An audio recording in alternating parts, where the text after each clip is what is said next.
Hello, I'm Fred, And I'm Amy.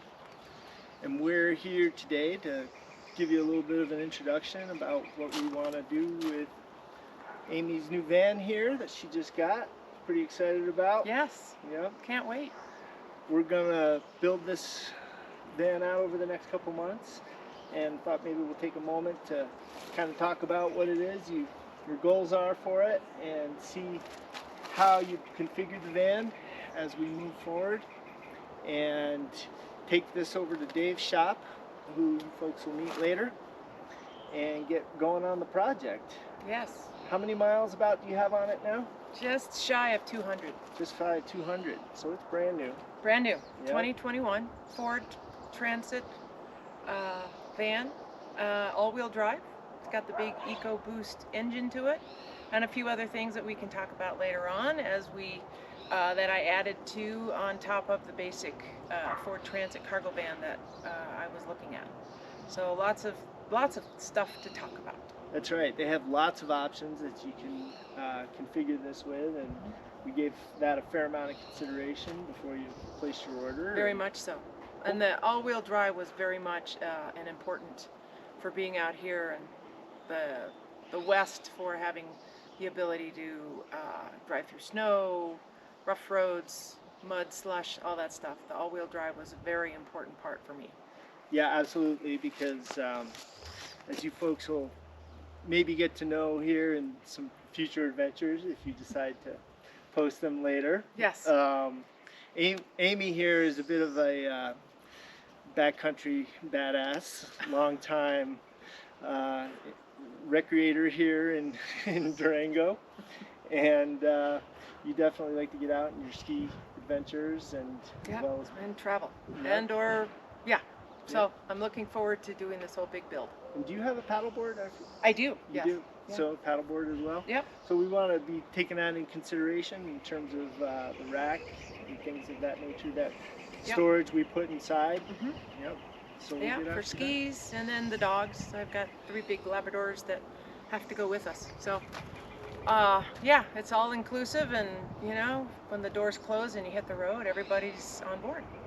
All right, Amy. So let's talk about the van from the outside, the mechanical, real quick before Okay. we start talking about what we want to do inside. Alrighty, All alrighty. right.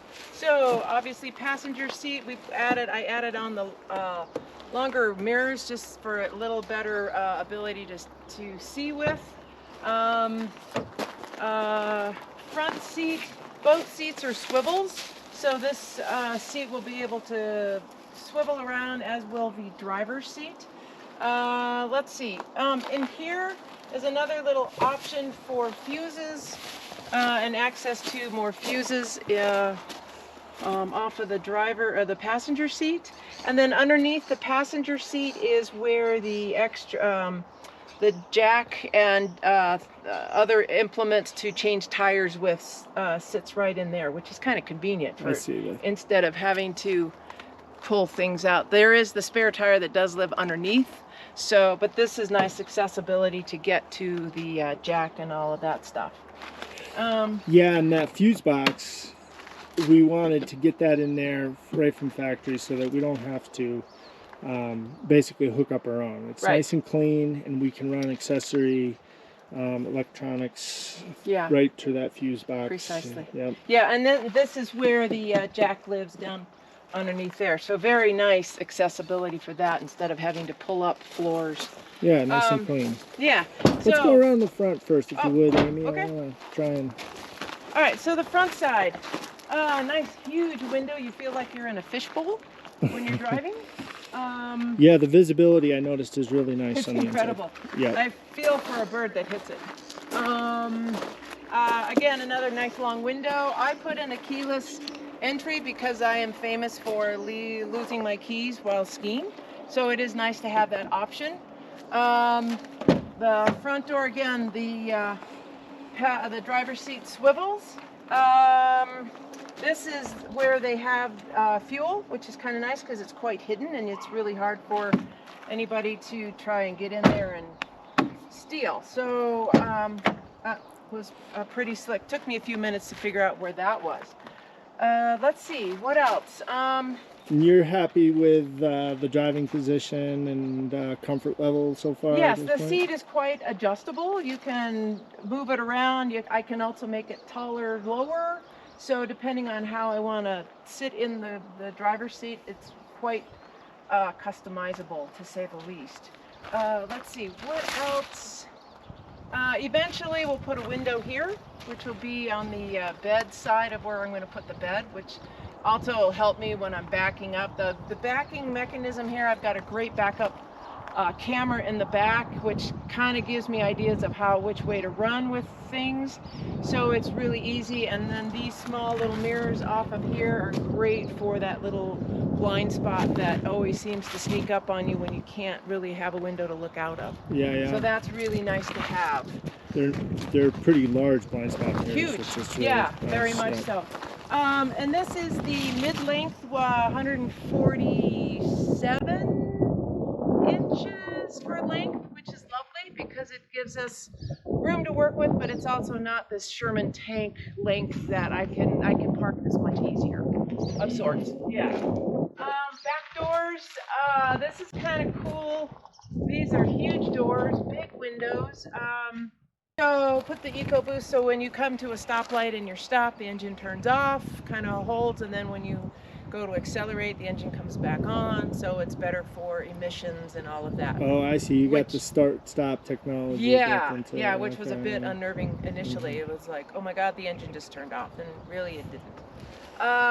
Back doors, I also added in a hitch, so that's all factory, which was nice, and it came with extra cables and or electrical stuff for that, and it's various ways of plugging things in, the round and or the horizontal. Yeah, and really important to mention that tow package has that brake controller built in. Yes, up front. We can look at that a little bit later, but it definitely, you can break things down, use the brake enhancer and slow things down without getting too fishtaily and stuff. Yep, and it's again clean right from factory.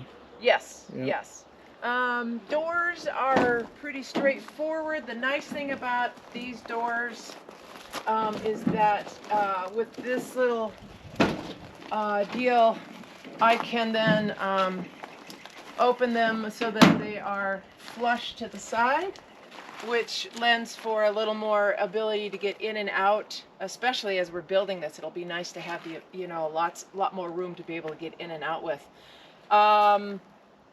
Also too, and these will be perfect for outdoor showers, which we will, with the bathroom that will be back in the back part here, be able to use an awning and the doors and have a nice little private showering area as needed when the time comes. So as you can tell, there is a boatload of room, literally a boatload of room in here for accessibility and storage and bathroom, shower, the whole shaboo. So there's, it's endless as far as what we can do with this.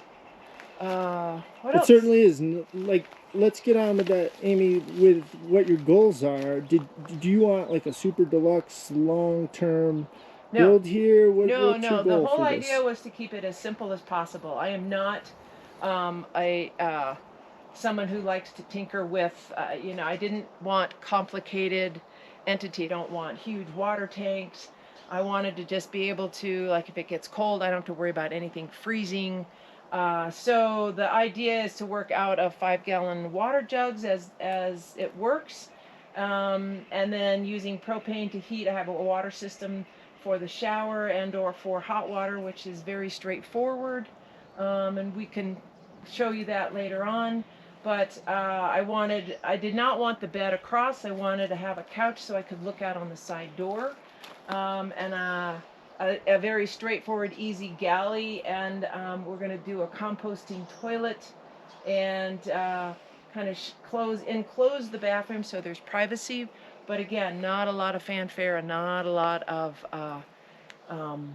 complicated things. I did not want to spend gazillions of dollars doing a build out. I wanted to be a part of the build out, which was nice for me, so that I kind of know what I have and how to work on it, or if there's problems, I kind of know how to start troubleshooting. So ideally we'll have a bathroom shower here in the back. Behind the driver's seat will be the fold-out jackknife bed, couch. Then on this side we will have the Galley freezer, refrigerator, chest that will be in a drawer, so that will be tucked away. Ideally, I'd like to have some storage here so I can put skis in here, and then whatever little storage we can build out to be determined. We, as this is all sort of brand new, and we're working on that. So, yeah, and then it's low enough to the ground that I don't have to have, I can get in and out reasonably well. But I think, a little small step stool probably will be a part of the traveling part as well, just to be able to get in and out with these old knees. Yes, and we will also obviously have access to the side door, which we'll see hopefully here in a minute is even easier access, I think, with the step in. And yes. We'll have to see if we want to put an electronic step on the side that lowers down as necessary as the door opens. Yeah. And then full access from the front into the back. I'm not going to close off so that because obviously if I have the swivel seats, as Dave's told me, he said, you want to be able to sleep 2, feed 4, entertain 6. So we'll have lots of room to be able to put people in and around and be able to entertain and be comfortable with the dogs and friends, and the ability to cook inside or out, and kind of little home away from home. But let's talk about Dave and how we met, and talk about what his theory is, and also let's look at we'll talk a little bit more about time frame. One of your goals, I believe, is we also don't want this build to take 6, 8, 9, years. 10 months to do, like yes. a lot of van builders are doing yes. these days. Yes, the idea, the principle behind trying to keep it as simple and straightforward as possible. The nice thing is that with Dave, he's quite capable of doing a lot of this stuff. He works well with welding on aluminum, so a lot of this will be done in aluminum as opposed to a lot of wood products to keep it lighter. I did not want to have a heavy truck like entity and build out. And he has put various other campers together, and he was the one who kind of came up with this whole bathroom, shower, composting toilet idea. And it's genius, it's very simple. Again, not a lot of moving parts, which I appreciate. And he is very accomplished in setting up and making things look, doing very nice products, but very simple product. So I'm looking very much forward to working with him, and as this evolves from the empty shell to the final product, I think. And I also think that we're both open to, if we have to change gears, we can change gears, which is nice. I mean, sometimes the flexibility is, instead of a stamped build out that you would get from, a bigger place, the nice thing is we can probably still keep it simple, but also do some customized stuff that will work for me in the long run. That's right. This will be a bit a work in progress in terms of the design, exactly. Although we have the basis kind of figured out. Yep. Okay, I'm gonna. So, folks, Dave Claussen is a friend of ours here in Durango, Claussen Studios, and Dave is our kind of jack of all trades handyman. He's an excellent metal worker, and he's built out several campers of his own, and we have 3 different projects that are going to be going on over the next couple of months. And this is the number 1 priority here, now that this has arrived. And some of the things we talked about is where we're going to start out from in terms of the interior build here, right? And finishing it off. We need to get the ceiling and the walls considered first and taken care of.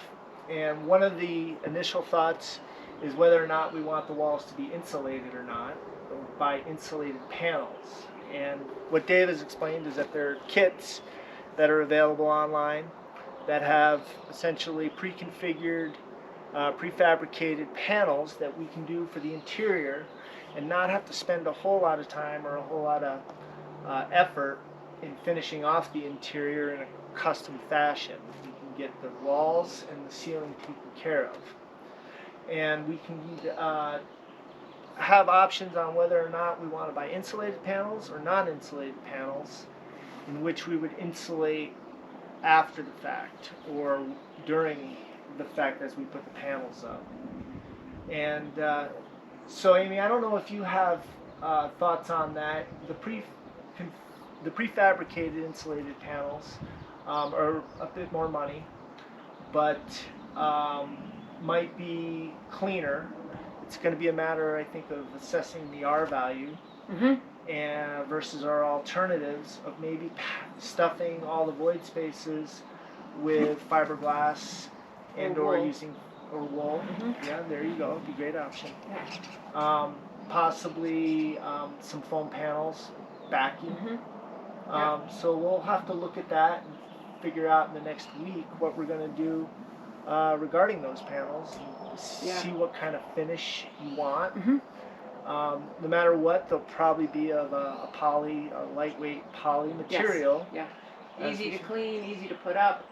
And if there's issues, you know, hopefully be able to, if there's wiring that something goes, you have to get back behind the panel, being able to have an easy access as opposed to, you know, huge pieces of wood and wood paneling that would be more pain than not. So again, trying to keep it as simple as possible. And you know, insulated, I think some of them have a pretty reasonable R value to them.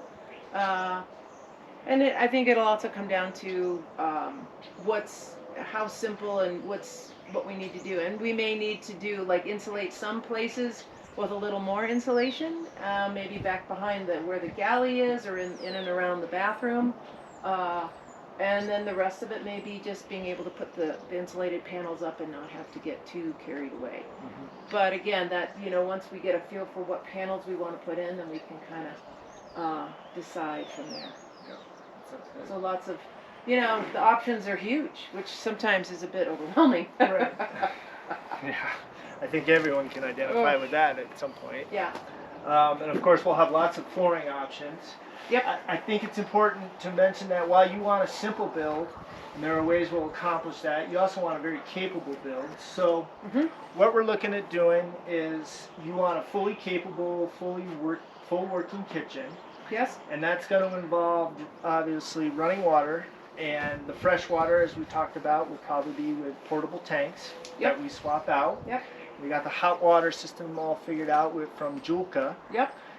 Is our thought right now. That came in a couple weeks ago, and that's a really nice setup. If you folks haven't seen it, I recommend that you do check out Julka's. They're just coming into the U.S.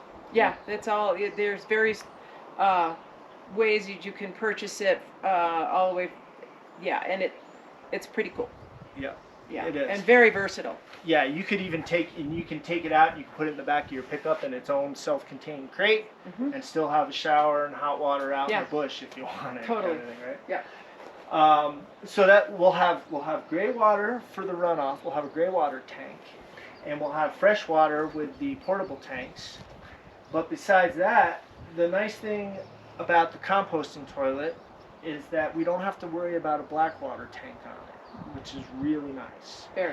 And what Dave has turned on to me about a year ago or so is the fact that the composting toilets are really far less maintenance and hassle to deal with.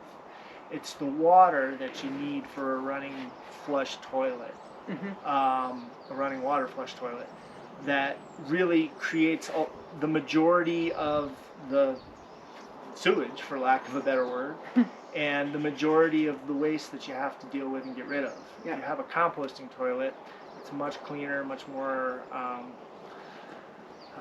user-friendly in that regard. And the potential for smell is much less. So that's not in a small confined area. The last thing you want to do is smell sewer. So that's the nice thing about the composting is that it does not have a huge smell factor. really key and counterintuitive, but true nonetheless. Yes. Yes. Yes. Yep. Which can happen in the big black tanks if they get too full. Yeah. And so what we're looking at doing is, as you mentioned, you're looking at maybe a window up front, and the nice thing about doing that aftermarket is you'll have a few more options in terms of how big you want to go. Yeah. And what kind of capacity you have to open it and go to a screen or not, Yep. and the tinting Yep. factor. And then just allowing a little extra ventilation to come through, as far as, you know, if I have the front door, the side door open, or the back doors, and just allowing better airflow through. I think that would be, you know, nice to have a window that at least has a little bit of a screen or some ability to open. That's right. And since you'll be putting a bed, couch option up here Yep. on the front, that'll run longitudinally up here. That'll be nice because that'll provide the ventilation and accessibility. You can just reach up while you're in bed, Right. and possibly slide it Yeah. open. Or And I'm also going to put in 2 fans, one up front and one in the back, so that if it's, that also can help move air around. So sort of being able to put one pulling out, and being able to circulate Yep. air out as well. So that's kind of a nice little option. And that'll to be put in. really nice when you're cooking in here. Precisely. Yeah. Yeah. And we're going to put the galley back over here Yep. on this side. Yep. Yeah. Yep. And then have storage above. Where I am sitting, the thought is to have some sort of a tall storage cabinet.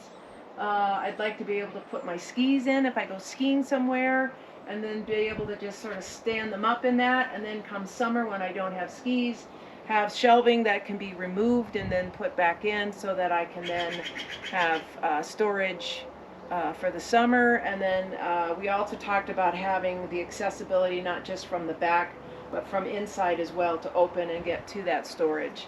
So I don't have to go outside to, you know, when I get done skiing, it's fine because I can open the doors, put the skis in, close the doors, and hop back in. But if I don't want to go outside, I can still get to what's in that storage cabinet from the inside. Yeah, actually, with as long as it says, it'll basically be able to have a forward compartment and a rear compartment potentially. That Yeah. not everything's going to go sliding up front. If No, it's, yeah, no. yeah. Be able to, Shift the weight. yeah. You know, and again, this is all sort of as we start to sketch things out and get a better feel for it. Hopefully, we'll have some storage from where the couch is to where the shower bathroom will be, and have storage there. And then Dave is in the process of trying to design these really cool little, similar to what the airlines do as far as like a TV dinner tray table, so that as you're sitting on the couch, you can pull this up on either end and it will fold out, and then you have a little table in front of you, because I won't have a table inside, which is fine, but this way you can fold it out even more and have a nice sized table to be able to eat off of or work off of with your computer, things like that. And that's something that I think he's put into his other camper, or at least has fashioned something up regards to that. So I'm looking forward to looking at that and seeing how we can fold that out, especially on the end of the couch, and then with the 2 seats, the front seats swivel, that it should be able to then be able to fold out, if so that whoever's sitting in the captain's seat, the driver's side, they have a little place to put something there as well. Yeah. So lots of cool and fun little ideas to. Yeah, to and that put was together. a major consideration in the order, as to whether or not to get the swiveling seats, because that's a fairly expensive option. But if you don't do that, then you have to have another chair in here, and you're essentially wasting the chairs that you got. Yeah. Yeah, and this way you can just kind of turn around and Yep, and they're create easy. living space. Sit in them, and then you swivel. Plus, the nice thing is I did, you know, if I wanted to pull over and stop for the night or for whatever, I don't have to get out. I can just stop, swivel a seat, and you know, or step around, and I'm in my van. I don't have to come out and go through the side door. Everything will be open, which will be nice for accessibility. Right. And I think what you mentioned before is maybe a closing thought, that in consideration of what if you don't want this van 3, 4, 5 years from now. The Yes. type of build that you're looking at doing is going to be fairly universal and not, again, overly expensive, and Right. something that you can turn around and potentially sell if you need or want Sure, to. Down and the road. whoever buys it, if down the line, it's easy to reconfigure because things will be pretty straightforward or not. There's lots of, keeping it simple. If they want to add to it, they Go have for that it. option. Yeah. Yeah. Yeah. Yeah. I'm looking forward to it. It'll be fun. I can't Yeah, wait me to too. do the build out with everybody. Sounds good. Well, I think right now the plan is to get moving Next and take week? this over to the shop on Tuesday. Yep. And we'll look forward to Yeah. Well, shooting some follow-up videos and sharing how the project goes from here. And we hope you enjoy this. If you have, please like, subscribe, do whatever it is you want to do, or wait till next time. Until then, we want to thank you for taking your time to watch this video. I'm Fred. I'm Amy. We'll hope to see you again in the future. Have a good day. Bye.